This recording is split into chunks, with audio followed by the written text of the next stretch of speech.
Welcome to another day of shop class. We're getting ready to start our first project. It's going to be a wall shelf. I want you to follow along on your instruction sheet along with the video here. We need to start off by going to the lumber and we're getting our material out.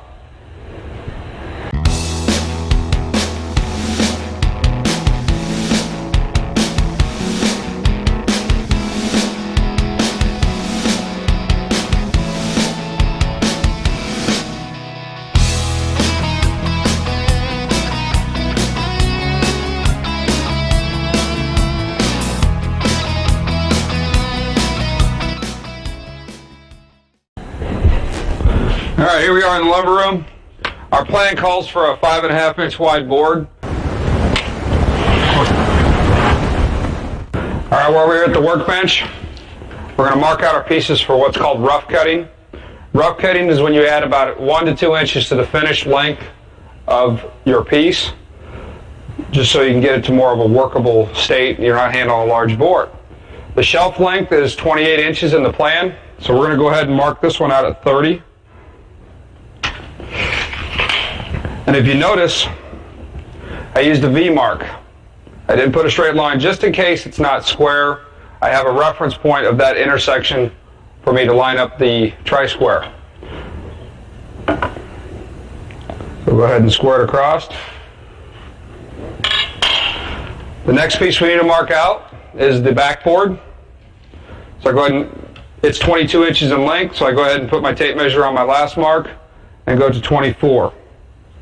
I do the same thing, another V mark, and try square it across. Now the final project has 4 pieces. However, we're only going to rough cut 3 boards. The reason for that is if I was to rough cut this to 8 inches, which is the 7-inch bracket plus 1 inch, I'm not going to have room to put the clamps on while I'm doing the drill press operation. So to alleviate that problem, let's go ahead and make this board twice as long at about 18 inches. That gives us room for 1 bracket here and 1 bracket on this side. And that way, while we're drilling the holes in 1 bracket, we can clamp on the other half of the board. And then once all the drill operations are completed, we'll bandsaw it into 2 different pieces. Next step's over at one of the cross-cutting saws, so I'll meet you over there. Okay, we're over here at the miter saw to do our cross cutting. Again, we're just rough cutting these boards to length. We don't need to be precisely exact, but let's go through the setup. I want to make sure it's locked onto 0, locked into place. Next, I want to get the saw into position. And since we are rough cutting, I don't need to worry about which side of the line because there's a couple extra inches on the board. Remember, it's always recommended to clamp your piece. And we'll go through the proper safety stance, safety glasses, follow through on the cut.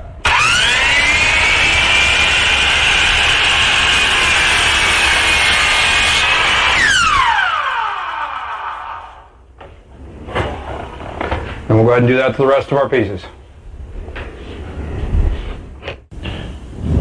Okay, at this point, we want to square up the ends. Now remember, squaring up the end of the board means to cut it at 90 degrees to the edge of the board. Going to make sure the saw's set at 0 again, or 90 degrees. Going to set up our board now. And we're going to remember squaring off means to cut off 1/8 to 1/4 of an inch. So I'm going to bring the saw down to make sure I got about what I need. Pushed up against the fence, and now we're going to clamp it down. And we'll make our cut now.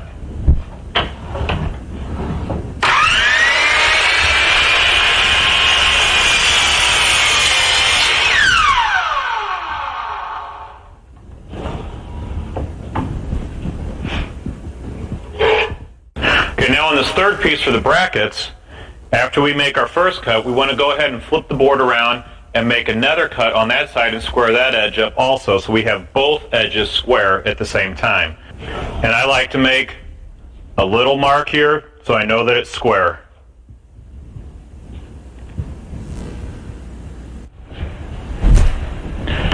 At this point, I'm coming back to the table, the benches here, to make my final measurements. That'll open up the saws for anybody else who needs to use them. You can get your measuring done here then. According to our plans, we need 28 inches. I've made my mark here to show that this is the side that is square. So what I'm going to do is I'm going to actually measure from that point. So I'm going to come over the 28 inches that we need, and I'm going to make my mark there. Oops.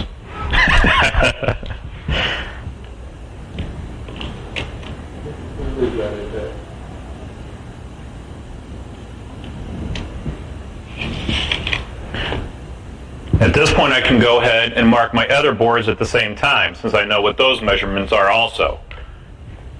Again, starting at the side that I made my little box to show which side is square.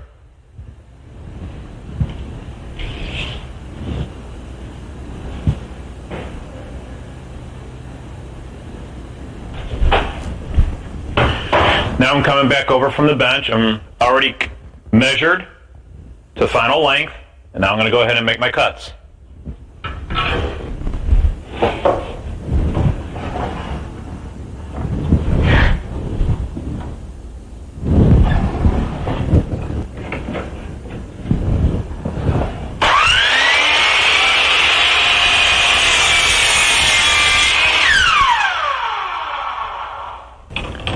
Now our next step is to go back to the bench and lay out the locations for the screws.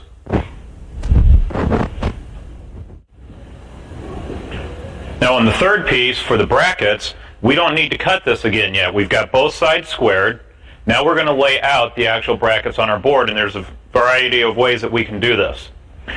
It's something real easy. You could take a roll of tape, set it where you want it, however you want the arc, you can do whatever you like there. Roll of tape, can of paint, something with a circular edge on it if that's what you want. You can line that up on the edge of the board and simply draw it out. Then you would go to the other end of the board and lay that one out also.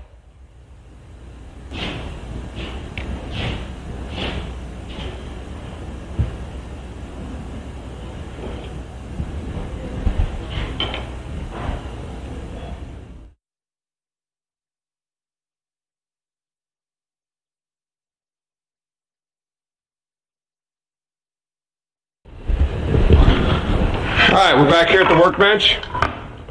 Before we lay out the locations of the screws, one of the things that's suggested to do is draw on your boards the hidden lines as you can see in your top view here.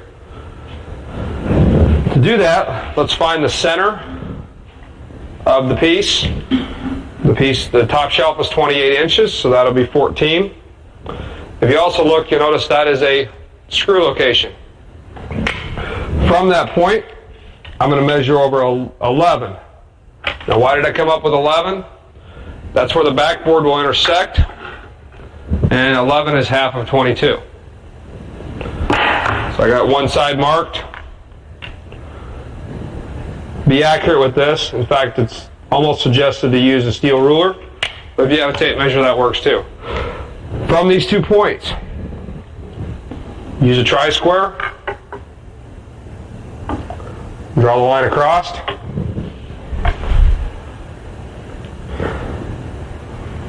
That'll give us the inside of our 2 brackets. Our brackets are 3/4 of an inch wide. So I'm going to measure from there, over 3/4, and draw another line.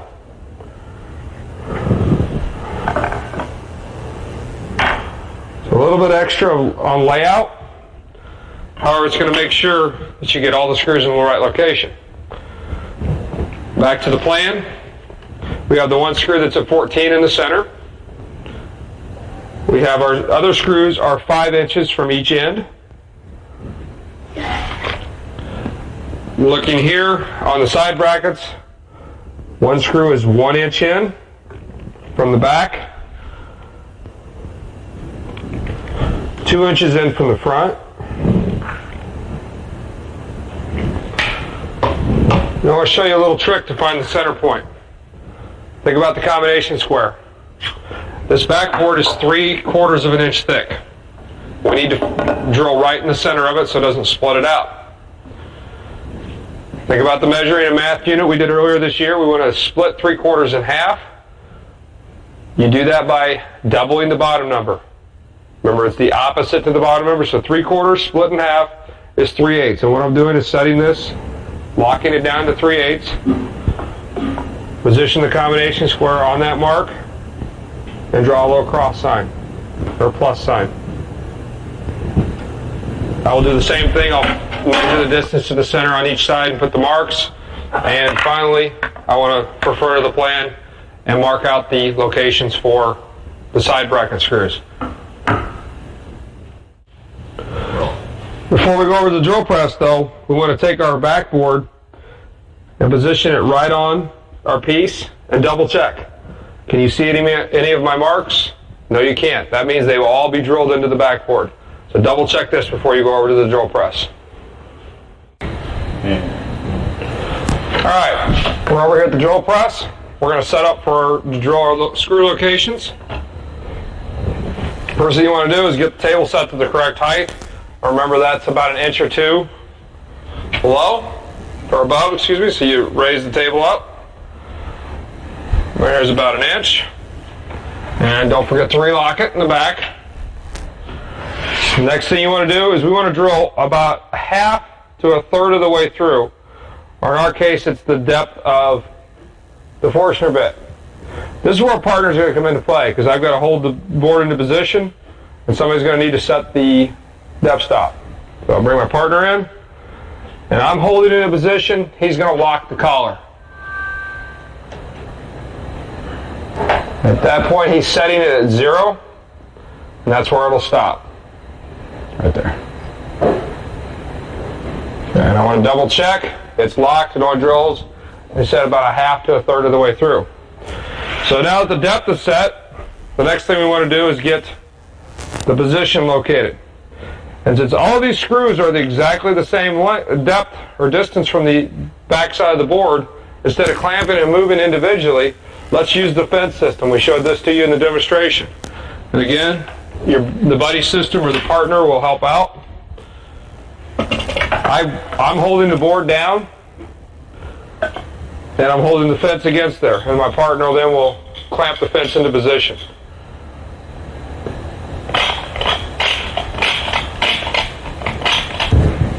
All right, now that everything's clamped, I'm going to go ahead and line my first board up, or hole up.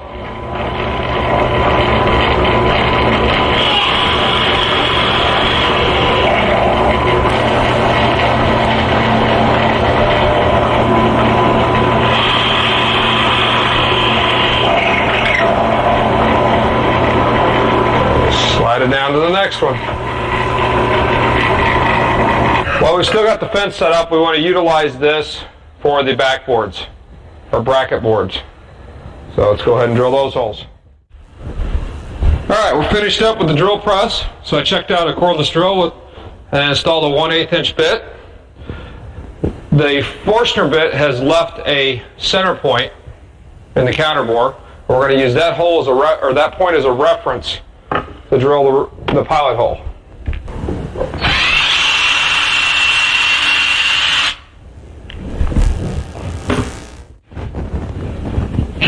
Okay, now we're coming over to the bandsaw. We're going to cut out our brackets. First, we're going to cut these apart down the middle, and I've got a helper who's going to come over here and help me do that.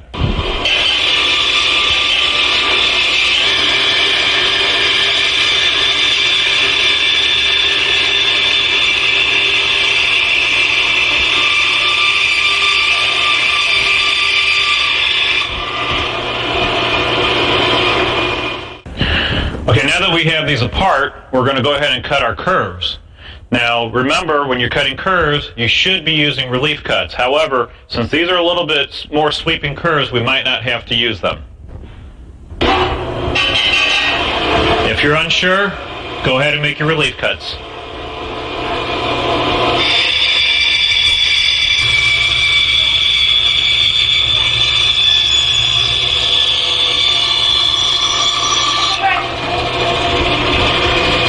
Notice I to try to keep a pretty good distance away from the lines. However, if you go over your line, make sure you just keep on going, make a sweeping cut. It's not going to hurt you. If you notice on the back piece here, our curves are a much tighter arc. So we're going to have to use relief cuts. So I'm going to go ahead and plan out my cuts and make sure that I get plenty of relief cuts here. So I'm going to go ahead and draw them out. That's going to help me.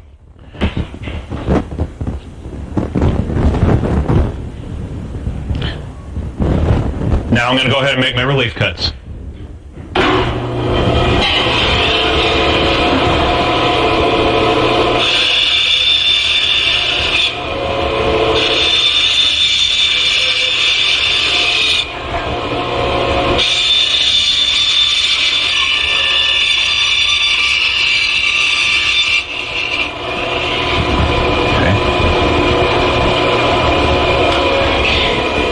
Wait for the blade to stop moving,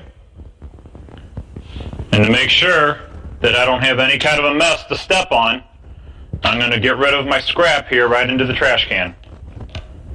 And if you notice on the cut, all the little pieces fell off, and now we sand down to it.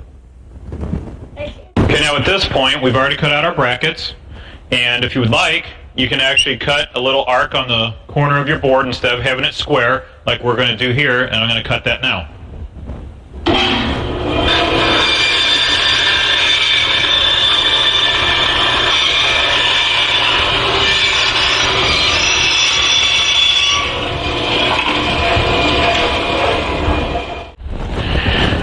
Okay, I finished on the bandsaw, and remember I left a little bit extra to my line. So what I'm going to do now is I'm going to clamp this to the table, and before I start sanding, I'm going to shape this a little bit more because I left quite a bit extra. What we have here are two types of files. We have a rough file to take the material off a little bit quicker, then we have a file that will actually smooth it a little bit, and then we'll finish with some sandpaper. What you're going to want to do is take the rougher file, if you got quite a bit left, clamp your board down, such as I have done here. Now using both hands, using a stroke at about a 45-degree angle, we're going to start shaping our wood.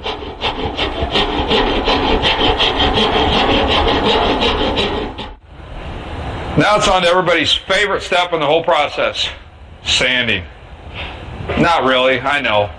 But sanding is one of those necessary evils.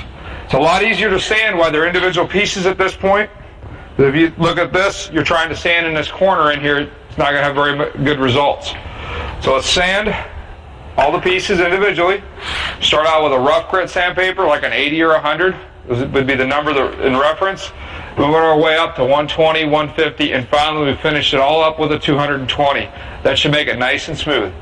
If you have to ask yourself, have I sanded enough? Then you probably haven't. Keep that in mind.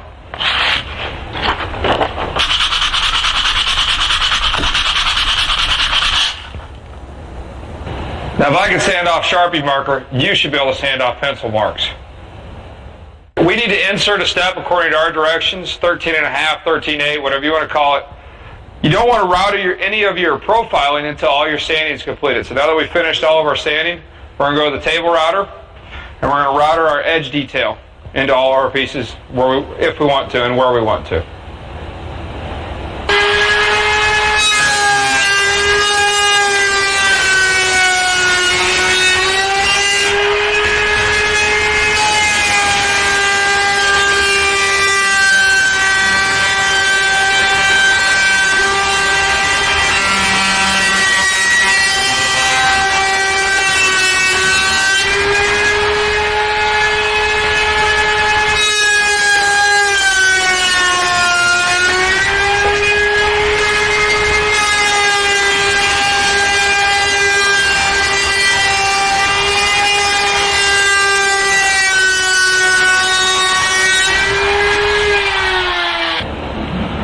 If you have a design cut into the back, as we have here, you're not going to be able to do that on the router table. We're able to do an outside curve but not an inside curve. So now you're going to have to resort to the handheld router. And if you'll notice during my routing operations, I'm not limited to one bit. I've chose a cove bit for this operation.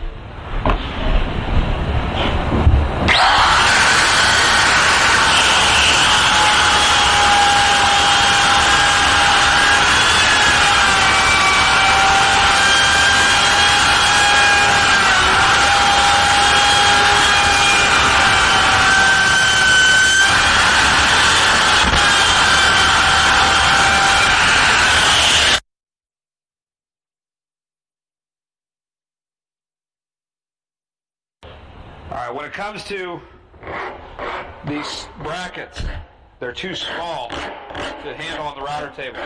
So one option is to use a file. Start with a coarse grit file and then switch over to a fine grit and repeat the procedure. A little bit faster method is using our strip sandpaper and just relieving the sharp edge. Alright, now that we got everything cut, sanded, drilled, we're ready to assemble. So do we grab the drill, grab the screws and start going? Now let's do what's called a dry fit, which means basically position everything without glue and make sure we don't have to make any changes or modifications while it's still one piece.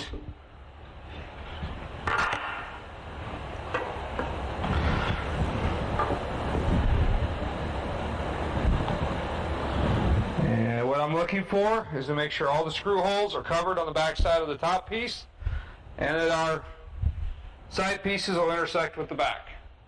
Alright, now that the dry fit's completed, we're going to go ahead and do some assembly. We're going to assemble this in two sections. You definitely want to use glue along with the screws. So go ahead and apply a thin bead. Not too much, because you don't want it to squeeze out on both ends. One suggestion is to position this on the clamps. Excuse me. And this is where a partner will definitely come in. Back it out just a little bit. Okay, what I'm doing is I'm positioning it up against my side and I'm making sure this end is flush. Use your finger because that's actually a better sense of feel than your eyes are.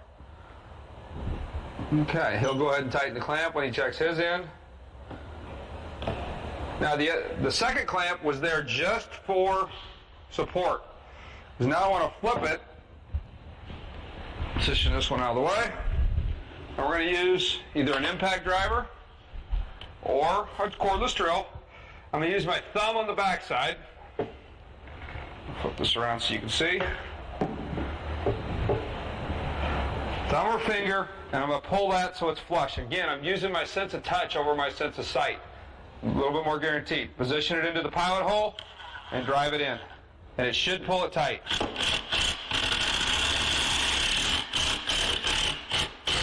We got a little squeeze out at the bottom. We'll take care of that later. I'm going to go ahead and do that to the other side. Sometimes it's easier to flip it back around. Again, use that sense of touch to make sure everything's lined up or it'll rock once it's mounted on the wall. Okay. Now I can remove the clamp and repeat the procedure with the top. Again, the clamp's not necessary, but I've built several of these, and that's what I found is the best help to get this attached.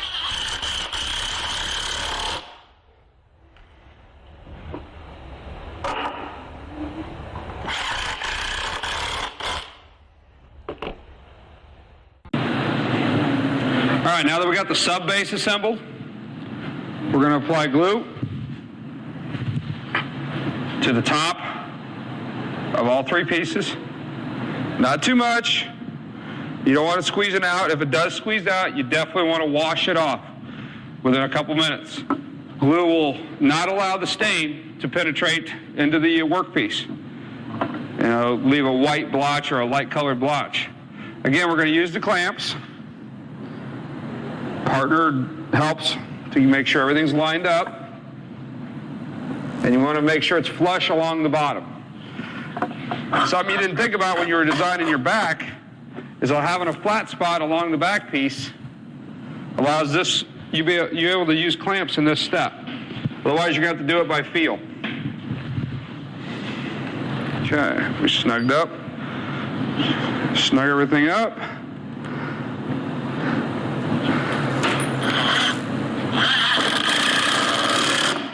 And again, that will pull it tight.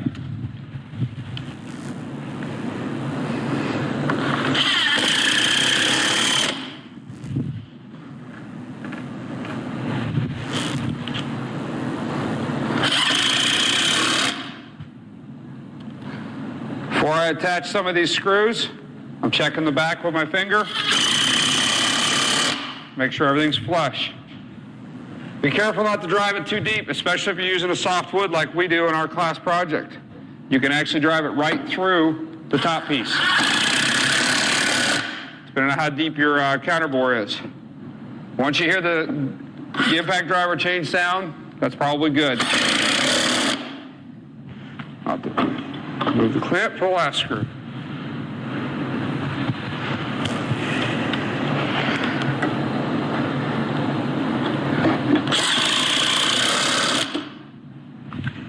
And there we are. Next thing I'll do is I'll check for any glue and wash that out. Now after it's all assembled, we want to hide the screws as best we can. And that's done by using these plugs. Now you may have some provided for you, or you may have to resort to a plug cutter and drill them out yourself.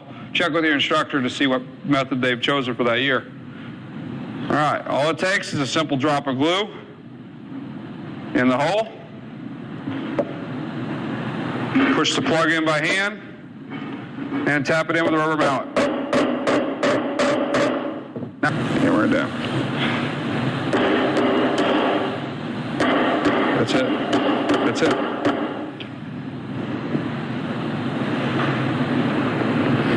What are these for? They're hiding the screws. Good. Now you want the plug to be proud. You're going to take a flexible handsaw later. In a few minutes, once it all sets and dries, cut it off and sand it down so it's flush and even.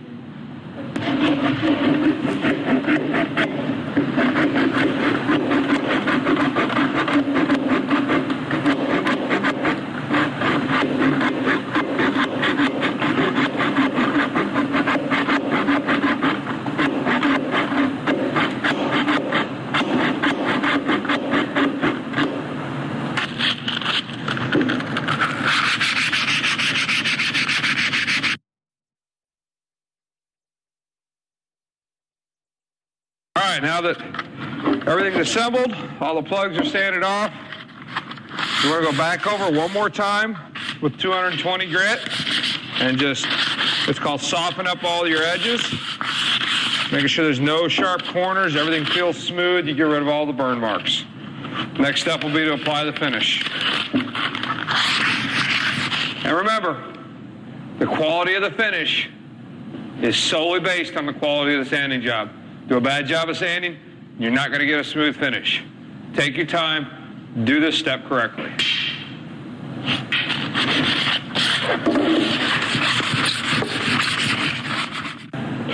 When it comes to applying a finish and stain, you have a variety of options. Stain is going to color the wood. The finish is going to protect the wood. In class, you'll have a couple choices of stain color, a light and a dark. You can take it home and paint it if you'd like. Paint has usually got a finish built into it, but if you go ahead and stain it, you're going to need to apply a finish later. That can be done at home with a wipe-on polyurethane or a brush-on lacquer, or it can be done here with a can of paste wax and put 3 coats of paste wax on and buff it. We're going to go ahead and put a natural stain on and bring out the color of this wood. Just a little bit.